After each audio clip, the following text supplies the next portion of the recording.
అమ్మ నమస్కారం.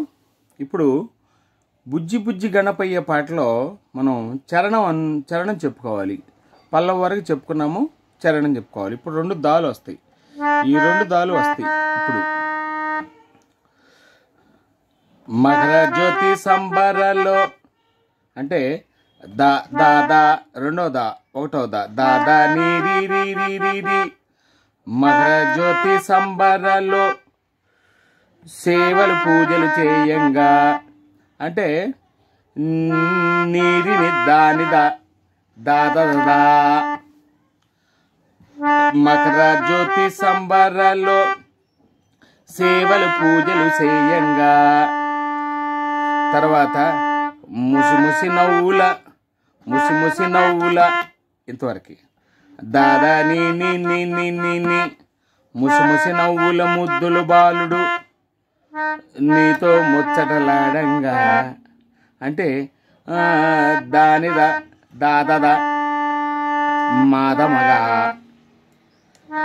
నీతో ముచ్చటలాడంగా బుజ్జి బుజ్జి గణపయ్య బొజ్జ గణపయ్య.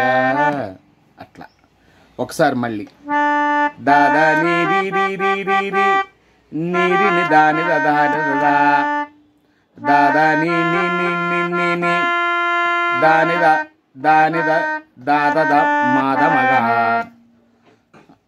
సాహిత్యం మకర జ్యోతి సంబరాల్లో సేవలు పూజలు చేయంగా ముసి నవ్వుల మోహిని బాలుడు నీతో ముచ్చటలాడంగా బుజ్జి బుజ్జి గణపయ్య బొజ్జ గణపయ్య శరణు గణేశ శరణాలయ్య. ఇది పాట. ఉచ్చారణ ఒకసారి వాయిస్తాను. మకర జ్యోతి సంబరాల్లో సేవలు పూజలు చేయంగా ముసి నవ్వుల మోహిని బాలుడు నీతో ముచ్చటలాడంగా బుజ్జి బుజ్జి గణపయ్య బొజ్జ గణపయ్య శరణు గణేశ శరణాలయ్య. ఇది చరణం. చక్కగా వాయించుకోండి. అర్థం కాకపోతే మళ్ళీ నేను లైవ్లోకి వస్తే చెప్తాను.